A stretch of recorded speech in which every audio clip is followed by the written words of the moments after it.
for improving a correction institution or a juvenile hall, and they show you lash marks on the back of the child who has been thrown in the dungeon, and so that it makes the headlines, and then they clean it all up, and it's gone, but 2 years later there's a same kid back in the hole with the lash marks on his back.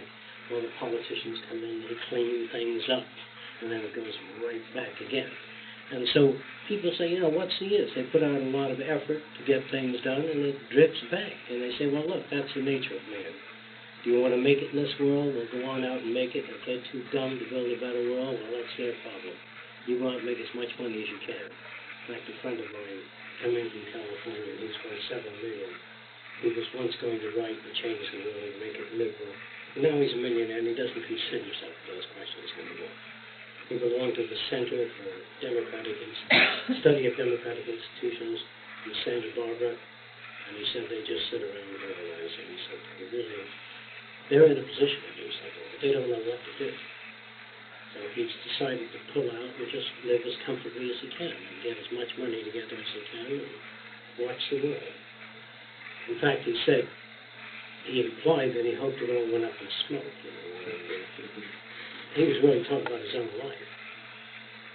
It doesn't amount very much what he was saying. He said, you know, what does it all amount to? And this is a personal outlook. This tells you a lot about the personal fulfillment. What does it all amount to? Well, nothing ever amounts to anything unless somebody does something. And if you're not in the position to do anything, then you can only do preparatory things, like you can prepare people for ideas. Somebody probably showed you something about ceramics at one time, right?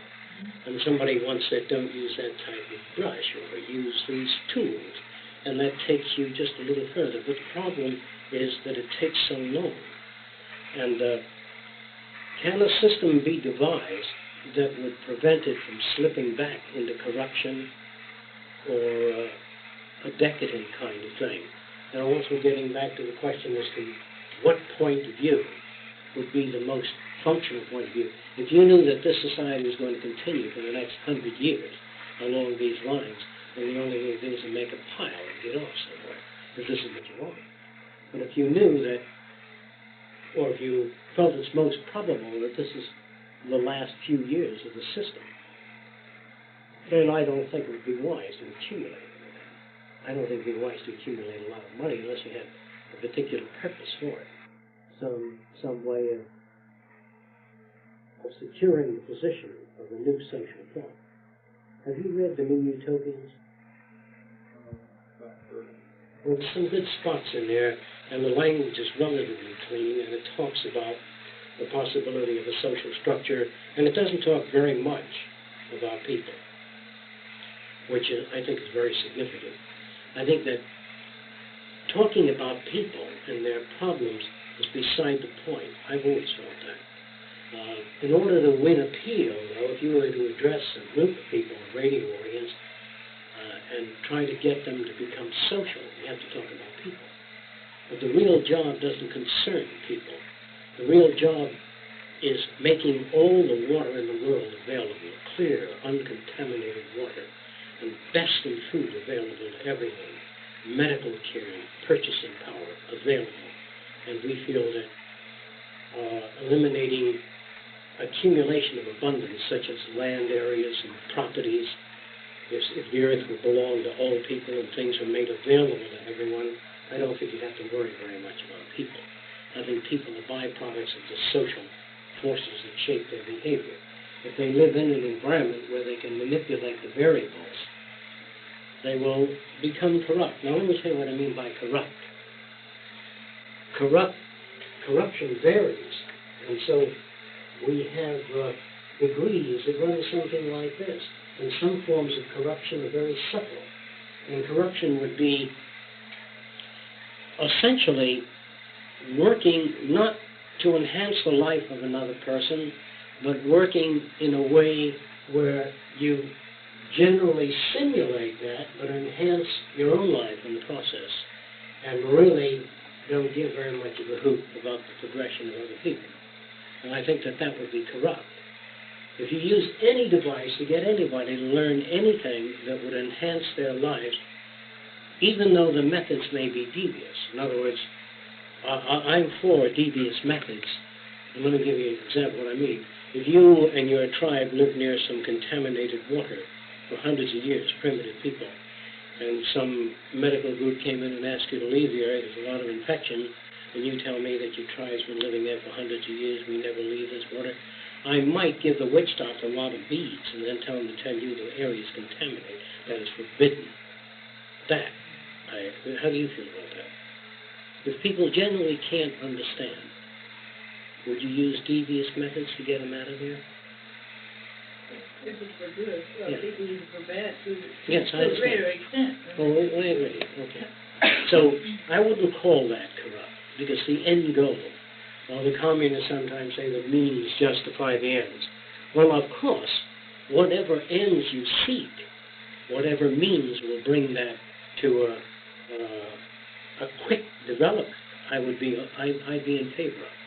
I'd say that if the CIA were out to disturb you or kill you because you have your own views about America, you're a good American, but your views differ from other people's, yet you don't force anyone to your way of thinking. If the CIA were out to kill you, if their decisions were made by the tops, the president, the vice president, the Standard Oil Corporation, then I would say to accumulate weapons and assassinate those people, there's nothing wrong with that. Because you don't know to what extent they're out to assassinate you presently or in the near future. Now, if you understand what I'm saying, if you knew that the war in Vietnam was made of deliberate lies, that they fabricated incidences to get people over there, they generated conditions that didn't exist at all, and you lost 2 brothers in the war, and you knew that top men in Congress and in the White House had been manipulating you, then you would become outraged if you really found that out, if it were true, and you would gun for the president. And I've noticed that no microphones were ever held close to Squeaky or anybody else. Now, what have you got to say? What's going on? We never hear that. And so that is the death of the democracy. In a democracy, if a person is really mentally ill or has confused ideas, you just let the microphone go and let them talk their way into the institutions. You see? The only thing they do is to let people talk so you can get the other point of view.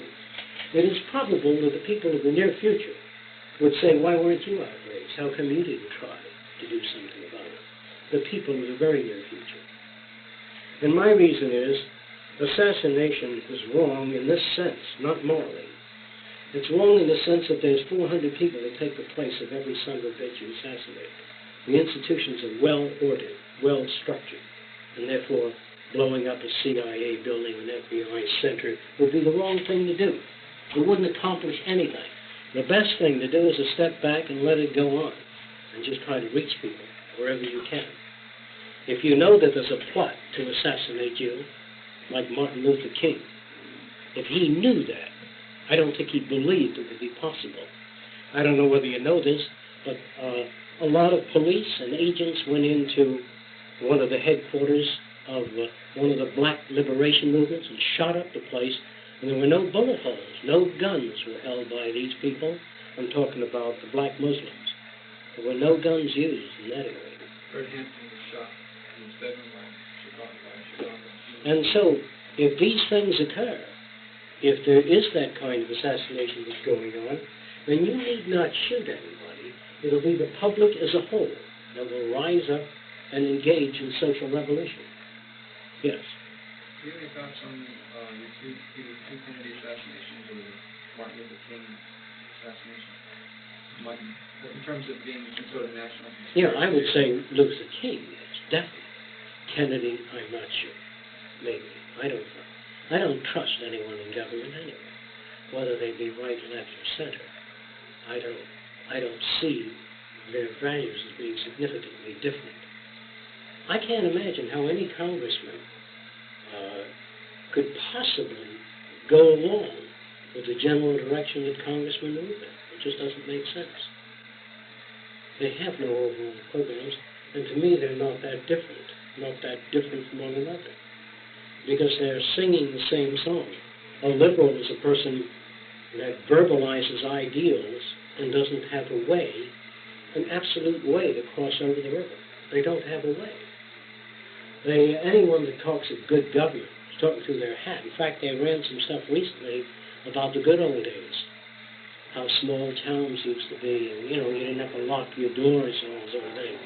The reason you didn't have to lock your doors is because if you live in a town with 100 people, I knew who the pickpockets were. We knew them. We just didn't let them in the store. And so the people that ran the corrupt situations in small towns, they had it all sewed up. Small towns were always corrupt. People were always corrupt. There were never days when, good morning, ma'am, how are you? Happy to see you. How are the children? All that's a lie. The past has been utterly corrupt, much worse than it is today. Only the means were corrupt today. Television, computers, you have better techniques. But the same kind of people, the Cracker Barrel chiseling, the Cracker Barrel saws are just as corrupt. If you go back to the days of the Dust Bowl, where people couldn't pay off their farms and they were taken away by the banks, and these were Americans, not communists. And they stood out on their front porch in their shack. They had nothing to defend them, little old shack like that. And they stood there with a shotgun. They says, the bank ain't taking my home. This is, I worked here for years, plowing the soil, sweating and dying families before that. You're not going to take it. And so the banks sent tractors over, and they just plowed it on right now, one after the other. And so you had the Grapes of Wrath, the book that was written, the Migrant Farm Workers. You had all the offshoots of those things. And so these people don't understand those things. They just don't understand what's going on. It's all too big for them. They know that the sheriff says, well, you got to move. It's against the law to stay. And the law, the people, is something that you're supposed to obey. Now, if you don't obey the law, you die or go to jail. So it's easy to obey the law or simulate obeying the law. As you know, some of the larger corporations don't pay any taxes, and they have ways of avoiding it. If you're just a simple low-income individual, like $15,000 a year, and you don't pay your taxes, they catch up with you, and it's rough. But the big boys don't pay taxes. Now, of course, the great majority of people, they could be led very easily not to pay taxes. But if they ever catch anybody trying to lead anybody in that direction, they take good care of that person. So the idea is some people professionally announce that they don't pay taxes. I think it was this professional atheist, what's her name? Mary something like that? Madeline O'Hare? O'Hare? Murray. And she doesn't pay taxes. She doesn't believe in it. She thinks it'd be offensive to pay taxes. Well, one person sometimes I want to make an example of, because she has a lot of influence, a lot of people listen, and the best thing to do sometimes is just to let it alone. But if nobody listens to you, and you're just an average person and you don't pay your taxes, then you got a problem. So paying taxes is criminal behavior in this society, if you know what the taxes are used for. Recently, the Civil Liberties Group said that they were going to sue the CIA and the FBI and agencies of the federal government have been acting in the way they do. Well, not be interested to see what happens in that area. But no good government is going to come of this. Just want to remind you that nothing's going to come of it. Because the Civil Liberties Group, really, if you talk about civil liberties, what is it? That you must permit the Klan to meet. Is that right? If they want to hold a meeting, you must permit that. You must permit people to worship God in the way that they have been brought up to, in the way that they recognize is right. And to defend the civil liberties of people is to defend divergent viewpoints. And if I got up and I started a cult that really believed that redheads are unreasonable people, and that you can't deal with a blue-eyed person because they're bound to lie sooner or later. If this was a cultist beliefs, if that began to spread like wildfire, it could ultimately be dangerous. I do not believe in civil liberties. I know you probably didn't know that. I believe that we have to find out a lot about man. We have to find out what the best kind of food for people happens to be, the kind of air that they have to breathe, and how to eliminate contamination in the air, and to generate a general philosophy or a general set of values amongst the population that moves in this general direction. If you want a better world, you have to get up off your ass and make it better. That you have to do things. You have to go to a country help them rebuild their agriculture, invite students to this country, train them not in business administration, but how to pump water out of the ground and irrigate the fields. Only that. And there are no gigantic prayer meetings.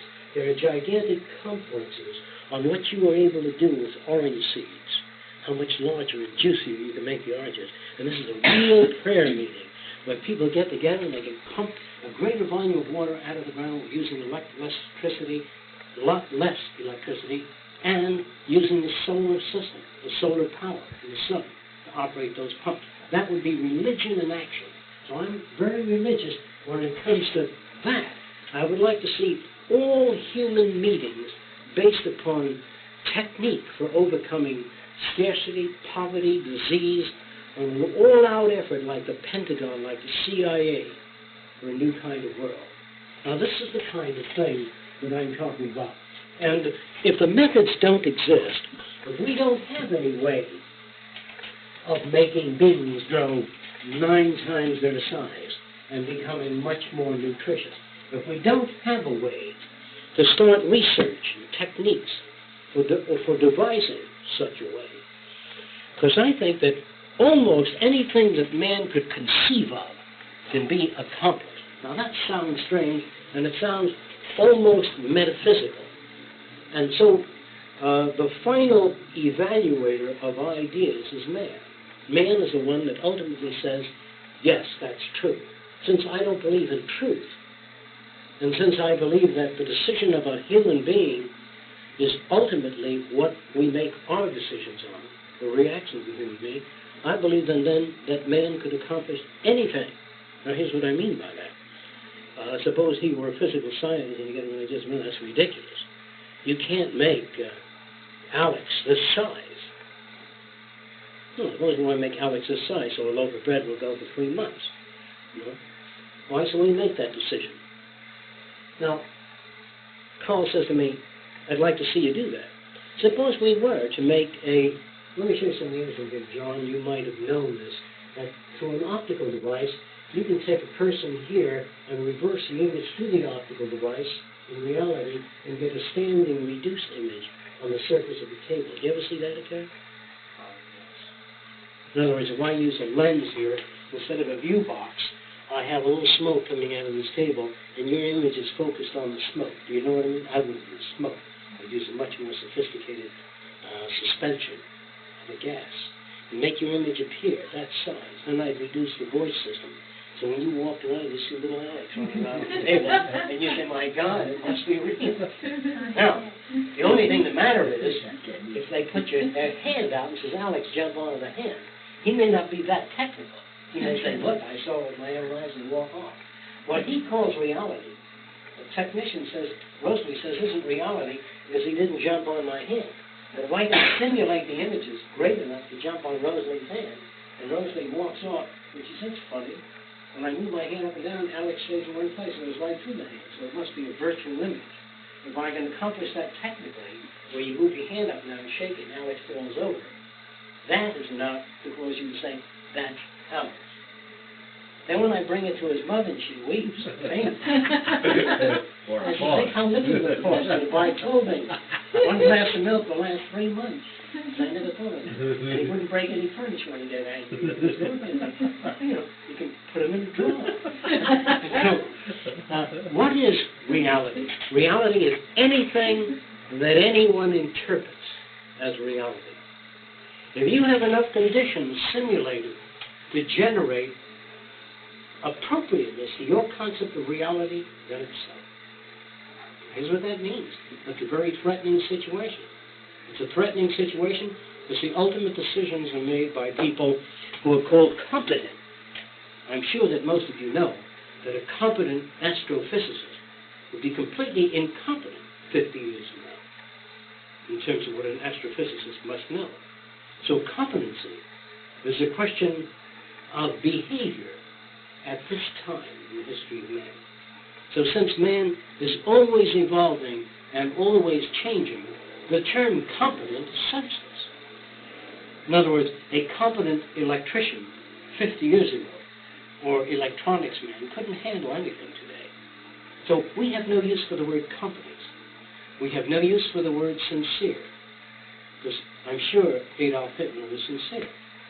And I don't want to meet sincere people. I want to meet people that have information, that are capable of effecting changes that have a direct relationship on the improvement of the human organism.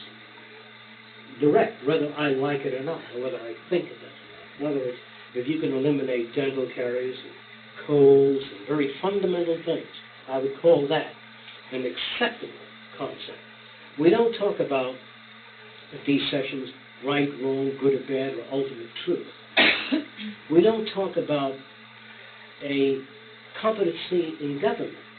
We don't talk about the scientific method very much here nowadays, because the scientific method doesn't mean the ultimate answer to anything. It just means that it's the best they know for now. They use the scientific method in medicine and cancer today, but it isn't good enough. So what good is a scientific method if it isn't that good?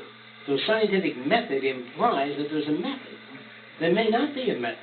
There's no scientific method for causing remission, direct remission of malignancy that's spread through the body. This is what we want. We want that. So when you talk of scientific method, remember that scientific method only goes up to this point. It isn't there yet. No. Well, let's use the scientific method to find the answer to cure certain diseases.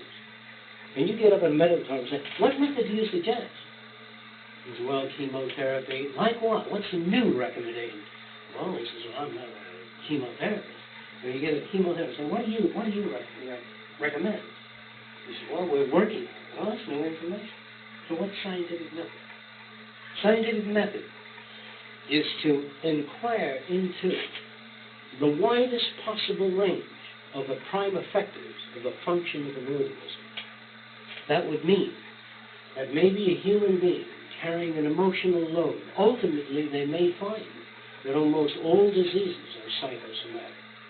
They may find that cancer and heart disease, ultimately, I'm not talking about the nutritional factors which also must be added with it, but I would say that someday we'll probably find that. And so, what does man have to do?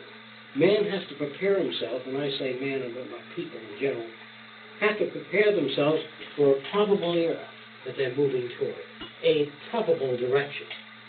Why do I say probable direction? Because research and development may find that that direction is not the best direction. And so you start out on another direction, and you find that that isn't the direction. Let me tell you what that means. Somebody once wanted to build a helicopter, so he stood his airplane up on end like that and turned on the prop, and it didn't take off. It just didn't have enough horsepower to get off the ground. It got up a little bit, then it fell back and crashed, you see. And then the Curtiss Company, some years ago, they hung a motor on the end of each blade. They hung a whole airplane engine back. There were 4 blades, and they had 4 airplane engines. And they had a little cabin back here. And the thing went around and shook to pieces and everything like that. Now, the idea is, was that a probable approach? Obviously it wasn't a probable approach. Was it a possible approach? You can only say that afterwards. And if it didn't work, it wasn't a possible approach. So a probable approach, a possible approach, a solution is a worthless term. So we have to come up with a new terminology in order to face the future. In order not to offend people, we have to devise a language that makes more sense. So here's a person with all kinds of malignancies lying in bed. And Rosalie develops a technique in which he injects a certain substance. And the man says, I feel no pain. But he lost his eyesight, but he feels no pain. Now you can have your eyesight and feel pain. You say, well, I'll do away with the eyesight. Pain is just something I just can't live with. All right. Now, also, there are many things you can do to a person so that they don't have the common cold. It doesn't stay with them as long. Or they have a propensity toward cancer 10 years after that treatment. So, now what do you want to do? You want to go back to the old days? You can't do that. Population's too big. Horse and buggy is no longer with us. Stables breed flies. So, there are many, many things. We have to learn to talk very differently. Now, we can, tomorrow morning, or in a month from now, put an end to disease if we wanted to. But the cost for doing that would be the development, I'm just showing the different approaches, of an enormous dome over the city. And the city, when I say a city, I just mean dwellings, it doesn't have to be skyscrapers. All the air that comes in there goes through electrostatic filters, also cold conditions, and it goes through the precipitron, which takes the dust particles out of the air, all airborne bacteria. Now, humans will live in this cleansed environment. All their food is irradiated, and they will never get sick. They'll have no diseases. When they wake up in the morning, they'll have no oozes coming out of the eye and nose, no postnasal drip, nothing. But after they lived there for about 3 years or so, they couldn't go out. They died. Now, you can live in that environment. Spring out of bed in the morning. Live well. Plant your own trees. Build internal beaches with sunlight and parks and all that, and you have no disease. Now, if you knew you could live in a city, enclosed in 3-mile dome, gigantic, with beaches and parks and playgrounds, and you live to be 125 years old, no pains, no dental caries, and you can see the stars, how many people would want to live in that city? It's not too bad. One person per dome. What? It has to be one. Oh, no, I know, Dome, a all those gigantic people you dome. put in there are already infected. Well, they would be cleansed before they got in. We'll give him a bat. Would you want to live in that setup? Some people would. Anyone that would go on a space voyage for 2 years would have the same problem, unless you carry certain bacteria and squared it and the guy had running down. Well, no. So you kept the conditions semi-filthy. So it would come back. Right. All right, so the idea is man can do that if he wanted to. Yes. You know of any experiments where they've done using arbitrary animals and relatively short lifespan, where they raise them in very pure environments and prepare them to control this environments and about their lifespans and all that short? Yeah, it's longer. How much? About, I think about 1/3 longer. The rats. And when they die, they assume the same positions that other rats did, but they didn't decay. They lie in the environment, the leg up, the eyes clear, and no rotting. Just clean, fur, soft, just really amazing. They lie there for years because there's no airborne bacteria, even the food that comes in. Now, of course, what is death? This becomes a question again.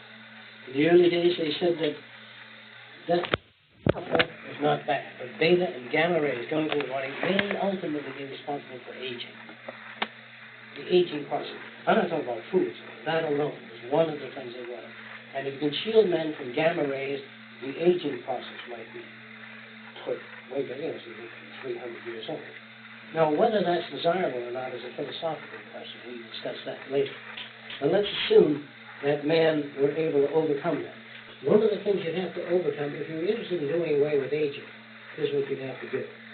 In order to grow, you have to take in a quantity of food like that. Probably daily quantities of food that you take in. Water and solids would look about that size. And what your body is able to take out of that is less than this. And all that shit that's produced serves no end purpose. Went into another receptor built in the chest, which took in the carbon dioxide and used it in the vegetative process. So you'd be half animal, half vegetable, and live on your own excrement. And you live on radiant energy from the sun. Most of the skin would be able to convert the solar rays directly into energy. Then later, the oral cavity would be closed because you don't breathe anymore. And then you take in no moisture, but you'd be able to generate moisture. There are certain rats that live on the desert, pack rats, that are able to manufacture water. Very little source of water. In other words, they get the hydrogen and oxygen, which is in rocks, actually, in the vertebrate part. The organisms of the future may have no anus, no openings at all. No ears, no openings in the ears.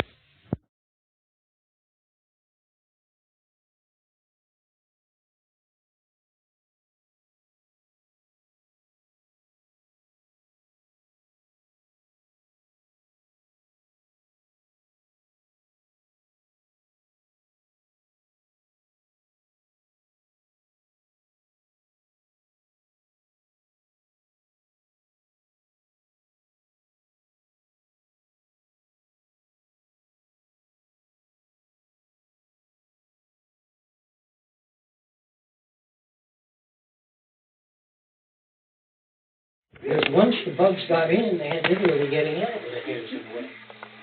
So, if the deity was a good engineer, he wouldn't have put an opening there at all. Because how do people breathe? That's the miracle.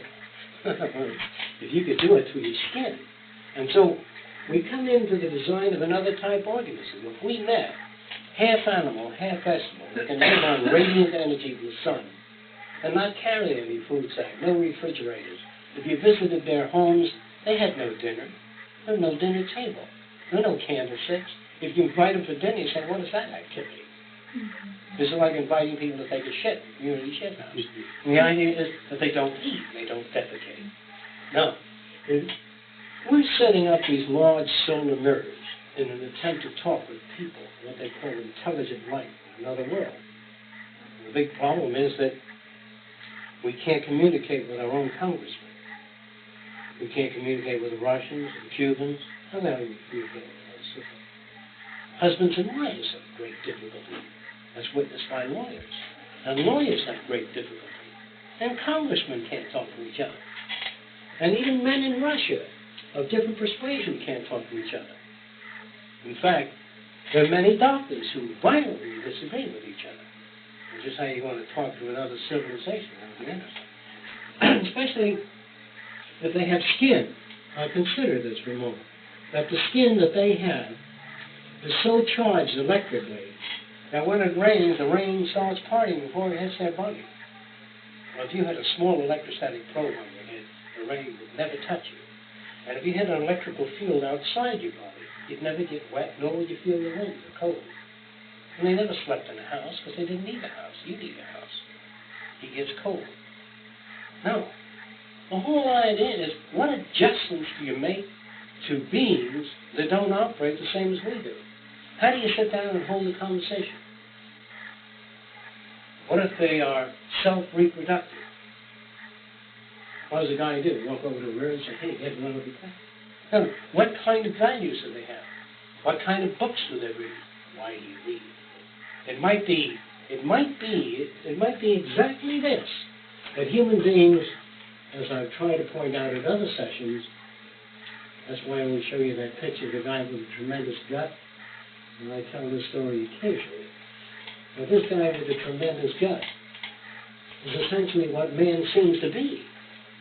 And they talk about he's got a brain, but the gut is the thing that operates the brain. The gut is the thing. So he goes out and he plants carrots to feed the gut. And with his brain, he puts a fence around the carrots. But yet some other organism steps over the fence to steal the carrots, and he picks up a stone and throws it at the guy. But if the guy can throw a stone further than he can, he ties a stone to the end of a long wooden post, so he can get leverage to keep that gut well protected. All the modern bombers and the long-range missiles, as you talk about technology, are gut mechanisms. That's all they are. And as long as man has a gut, and scarcity, and need for abundance and security, he builds these super flying machines with calculators in them and all kinds of things, essentially for the gut at present. The brain is subservient to the gut. If you stop feeding a man, don't give him any water, and say, have you ever wondered at the nature of the solar system? Get rid of that bullshit, give me a glass of water. In other words, there are prime things that motivate the human being. If you took the brain out of the body, away from the effects of the prime effectors, which is the endocrine system, the brain would not function in any way related to anything because there are no end goals. The brain has to have an end goal. If the brain were put in a spider-type organism and it were very cold, it would crawl toward the wall. The brain doesn't function logically for no other reason other than feeding the gut or scratching an itch or getting the sand out of your eye. Man developed the balloon because he felt he could get another man at a high point to see the invading armies coming to take the vegetable field away. This is what the balloon wasn't developed so man could fly. It was developed as a result of a series of accidents, but used for that purpose. What is a warship in the aircraft carrier? There are grain ships that carry oil, that burn the lamps. that process the food, that feed the gut. And all the bacteria and all the destroyers fly over that gut-oriented system. So, in order for man to be rational and reasonable, he must not depend on anything. Now, let's talk about dependency in this relationship to that. The family, then, in order for the family to survive, it must be an interdependent unit. I have no way of putting my eyeglasses on. I was born without arms. Paulette puts my eyeglasses on, and she stirs the tea for me, so I need Paulette. If little arms began to grow, so I put my own eyeglasses on and stir my own tea, I'm not going to see Paulette. Why do we see other people? We see other people because they're extensional to our needs. If we went, like I mentioned before, we went into a restaurant, I looked at the waitress, she's got it medium well, and left. In fact, if the cook just looked out and I wanted my she's medium, and he knew that, I wouldn't talk to the cook. Now, if the cook were real smart, and he had a sensitive mechanism at the door, the minute I walked in, there was a decoding mechanism. It'd start the cooking right away without the cook, So I don't say good morning to the cook because he's fishing. Okay? So why do we see people? Why do we deal with people? Because we lack things. And so families, this is going to be a disgusting thing to say, bring up people to need one another. You need your mother. You need your husband. You need your friend. And so all these people get together with a dependency. Human beings don't get together to enhance the lives of one another. This is a myth. What they do, people like to live separate in small groups, but sometimes an outside force threatens that group. So the chief says, let's get together. They're coming from over the hill. How about you? Good. And they all get together, and then you got a tremendous tribe, and they can ward off the attackers. You try putting up a log cabin by yourself. Or you come over to my place, and I'll carry one end, you carry the other. And we both can put up a log cabin faster than we can build two separate log cabins. We can probably build four together. Now, if he comes and helps us, then we all go and help him. So when people get together, they don't get together because it's nice to get together with humans, because it works better. That's why they get together. And if it doesn't work too well, in other words, if we're all together now, one happy family, we're out on the desert, and it's just one tank of water. And he says, I think I'll go looking over the other hill for water. And Carl says, no, I'm going over that way, so I'll wait here with the water. In other words, the idea is we get together because it serves mutual interest. The water condition can cause people to go apart. A certain situation can bring them together. Whether they come together or go apart depends on the potential of the gut-serving process in relation to those moves. It's a terrible way to think of it. Now, whenever there's an international conference on dentistry or anything else, or on oceanography, these people from all over the world get together to see if they can add something to the knowledge of others. But if you had spent all your life on oceans, you've been on the bottom of every ocean in the world, and people started much later than you, you would never go to a conference because you considered aspirating too far back for you. And he would pat you on the back and say, why did you come to a conference? You said, name one reason. Well, we can explore the Great Trench off the Japanese. I got 3 views of that. Well, let's just talk about that. See, so we see people and we deal with people because we have a need. If that need is fulfilled, we see no people. Now, that's a very hard thing to grasp. The people of the future will not deal with people. As you further back you go into the past, you needed the bricklayer, the baker. Now with a computer installed at home bakery, what kind of bread do you want? You dial 3162 and out it comes. Baker, what do you need a baker? Well, he can program the computer originally. So the idea is that we're moving away. Need. All right, now what are these kids, these hippies and yippies and all that get together, what do they get together for? They get together because they generally have a common complaint or a common need. A common need to break loose. Break loose from what? A restrictive society. Why is society restricted? Because it doesn't have the energy to go around. So people that break loose, hang free, only are supported here because they serve one another's interests at that time. However, if the interest could be supported without, if you got paid for not seeing people, if you got $50 an hour for 2 years, not seeing people, you will learn how to use your time. Would you take $50 an hour for 2 years?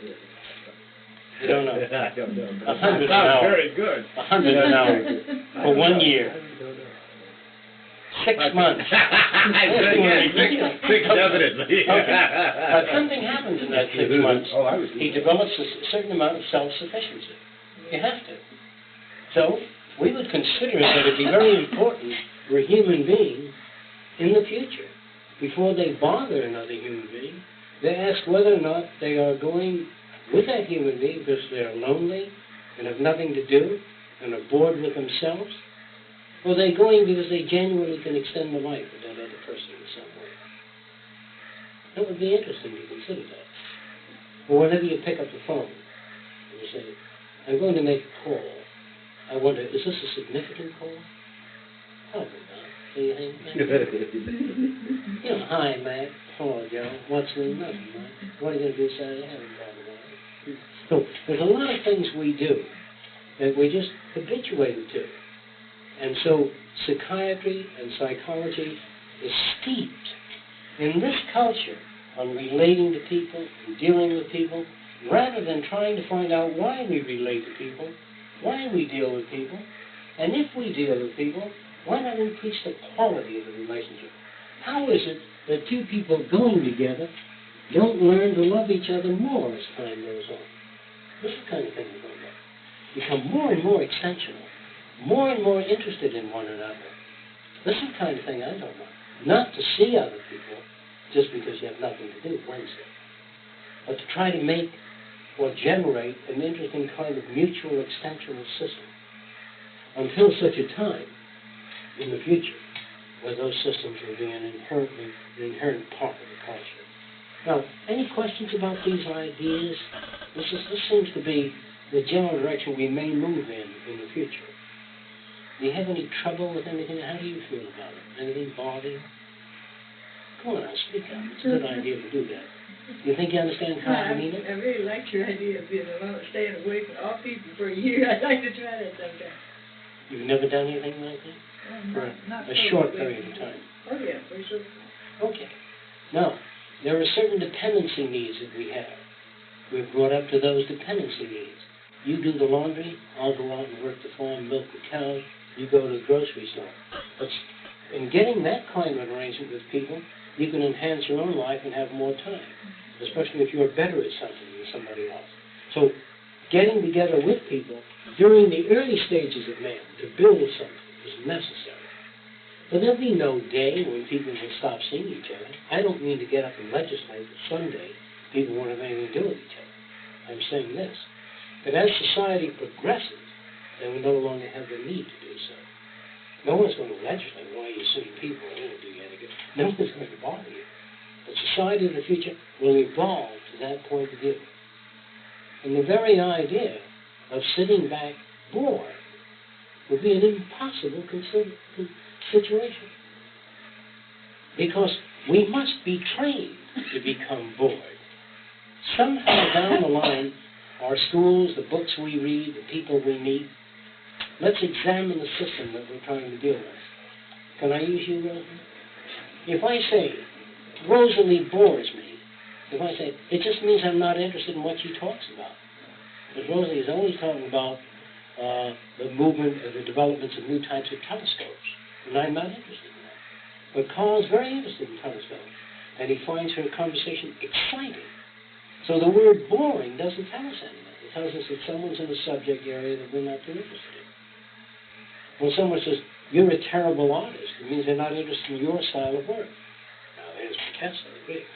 Now, it depends on their upbringing. So we have no use for the words bored, you're a pain in the ass. You're always a pain in the ass when your subject doesn't serve the interests of another person. Okay? Suppose I'm going with Rosalie, and I decide one Wednesday afternoon, which is impossible, there are a lot of other variables that occur, but I want to go off and live in the jungles in Panama. And I say, Rosalie, I'm leaving for the jungles in Panama.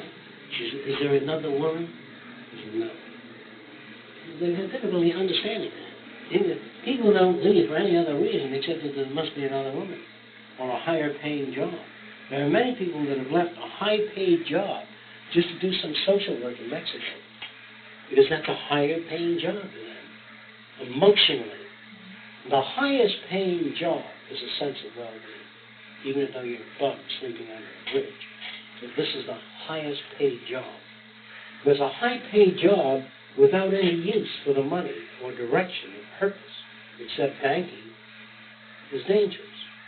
So we have to re-examine our behavioral priorities and try to find out about future trends so that we can make the adjustments well in advance. Do you have any questions about that, areas that are not quite clear? Yes. There's a lot of people have commented on loss of what they call a loss of community in the West, producing alienation. It's no longer valid. Well, in a sense, but nevertheless, I think many people in so-called modern societies, they feel a loss of primary relationships. It's more alienation, more mental health kinds of problems compared to more traditional societies where you have extended family and people nowadays their friendships tend to be superficial and things of that sort. And it's easier to wear a mask. And there's a reason for that. The reason that the friendships are superficial. In the early days when you lived in a small community and my cow was sick, well, you brought some milk over, for the kids or took care of that. However, in a larger city, if you befriend a lot of people that are having scarcity problems, they come and they borrow your sugar, your salt, and then they take your lawnmower, all kinds of shit. And pretty soon they find, it isn't that civilization become complex, is that too many people live in too much scarcity. And too many people step way over the line. Can I borrow your art tools? And I go to France. The idea is that we find that people are less reliable. Their extension, the communal thing would be big. Communal thing only works when it works. But if too many people in the community are me for myself and I'm going to get all I can, it'll break down. If the community is cooperative, it means they need each other. If it breaks down, it means they don't need each other. So the small towns that used to exist used to serve one another. If they ever stopped serving the needs of the community, for whatever reasons, people will go off to the big cities. Because the big cities offer them more things than the small community. Howdy, Farmer Young, well, that's enough. You can't live on that. I'd like an Encyclopedia Americana. You got it? We don't read none of them books in this here town. Well, you go off and you get those things. So we leave the community because it doesn't serve our needs. You cannot legislate the conduct of human affairs, but you can build an environment that either generates communal behavior or disperses a community. So it is not necessary to talk about the desirability of a community in which people work together as brothers and all that. What it is desirable to do is to generate a community where the members happen to serve one another's needs. If they do, it'll survive. If they don't, it'll disintegrate. And if it begins to disintegrate, he gets up and gives a very emotional talk about the brotherhood of men, how men have been separated, and we must bring it together, and not let it fall. We're all getting up on ourselves. We'll come back and we'll put our arms around Alec, and we'll stay in another 3 minutes, and we'll be trying to be there. I'll start yelling at him, put up his hands and walk out. The idea is that if a community tends to disintegrate by the nature of events, and a pep talk goes like that, and bam. So the idea is the general conditions. In other words, you get up and announce that all the kids stop smoking pot, stop fiddling with drugs, and don't change the conditions that generate that. It tends to move into other decadent areas. I don't mind if a person shoots themselves full of shit, or go to church, which is another type. Nobody's arrested for doing that. What are you doing in church? I'm talking to what? There's nothing out there. I'm talking. Makes me feel good. So is this. It's the same type of shit. When you ban the church and ban hope, meaning when you get down on your knees and pray for no rain for 10 years, it's a ridiculous prayer. Any prayer is ridiculous. So any person that does that also is shooting themselves. They're shooting themselves into cerebral insufficiency. And so what we have to do then is generate a different kind of human being. I say sometimes to a child, what is it that you want? And the child says, I'd like a boat. I'm going to go out into the lake. I said, and tell me more about it. You notice the wood accumulating in the bank? I said, yeah. That's so that I might be able to build a boat. That's good. See, as long as there's an action pattern toward the end goal. But the person says, someday, I'm going to get me this, and I'm going to do that, and I'm going to do this. This is all right, so long as they're motivated towards some action pattern, even half-assed, but moving. And so, verbal behavior will cease when we learn to translate a great deal into action patterns. I think that the only reason scientists talk to one another is the same reason anybody talks to one another, is because it's something they need. If I walked into the lab and just handed you this black container, and you grab it, went off and mixed up what you had to make, if it was marked D4, that meant procedure, and 11B, whatever, I just hand it. And that's what a pharmacist is. You have a little piece of paper, and he goes in the back, and he goes through an action pattern. Isn't that fantastic? You talk about the difference. This guy got a piece of paper with right in the right, he grabs GRD and mix it. You talk about bringing of a barrel. Anybody that would be a pharmacist has something, to me, dreadfully wrong. Anybody go behind that little tiny counter in a drugstore for 20 years and work behind that counter, fully dressed, with a tie. Somebody got a piece of paper? Like that. 20 years in that prison. That prison is a terrible prison, and it damages the brain badly. So our job then is to automate that stuff. If the pharmacist always does the same thing when you handle the prescription, you have all these little stinking jars there, and a lot of it could be automated, which we know. And so you stick your key in there, and you get cold pills, or whatever the hell you want. That would be very easy to automate. But what would happen to the pharmacist? What would happen to the industry? The point is that they will be phased out, sooner or later. And so the only thing that won't be phased out is innovation.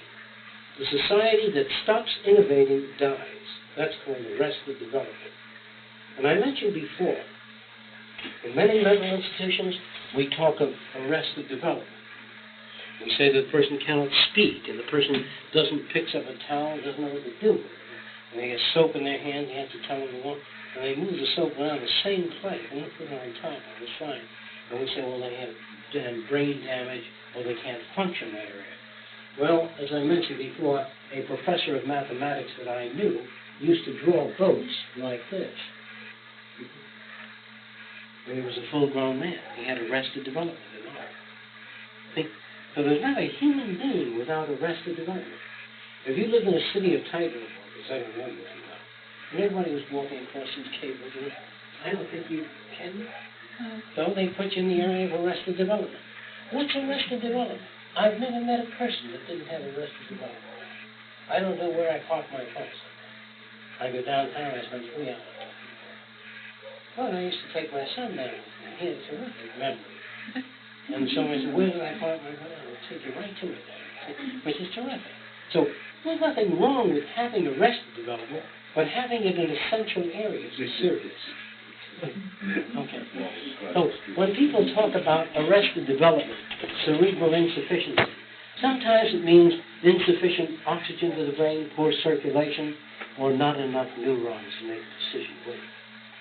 Or sometimes people have millions and billions of neurons, trillions, whereas a person has 19 and they're well lit.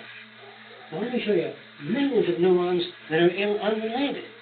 Like there's an earthquake, hominy bullshit, and go through all of that verbal behavior doesn't stop the earthquake.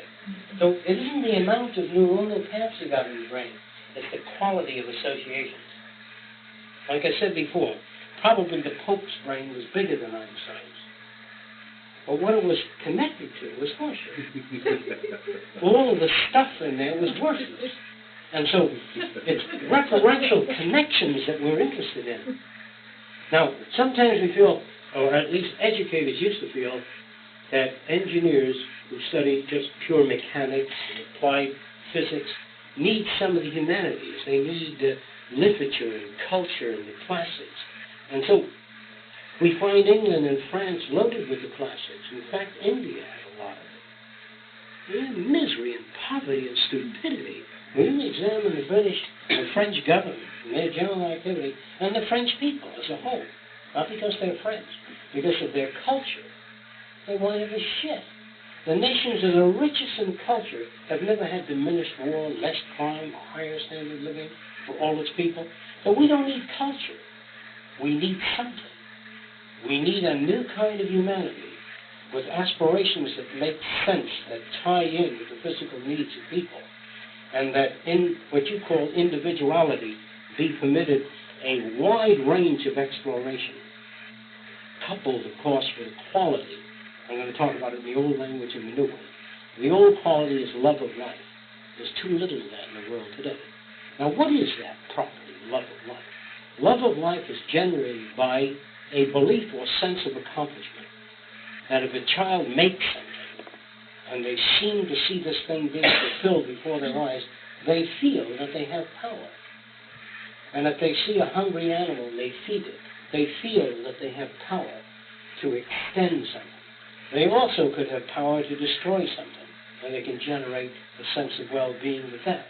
We wish to avoid that in the future kind of conditioning by eliminating football games, prize fights, all competitive sports, beauty contests, anything that supports this downward behavior. And so we think that the people of the future will have a tremendous love of life and a great sense of existence, what you call a high degree of consciousness about many things around them, and a sensitivity about all the things around them, without wanting to rip every flower out of the fields it grows, to rip them out and take them home and put them in a jar, to love them where they're at, to walk through the forest and just look at the leaves and trees and like it. And if you like the fucking flowers so much, all the houses ought to be 90% glass, and you're practically in a flower garden growing right outside your window. In fact, even bring it into your house. You can shape it so the flowers come right in. But to go out and pluck everything and hang pictures of the beautiful scene on the wall, which is awful. These poor bastards live in tenements in New York, and they got a picture in the countryside. And so they build their lousy cities and try to get away from them. We want to build cities in the country so that people are closer to the innermost aspirations that they have that they don't even know they have. Well, that's so much for man tonight. Is there anything you want to question about that? All right. We generally go to Manoli's for coffee if you want to join us. Welcome to do so.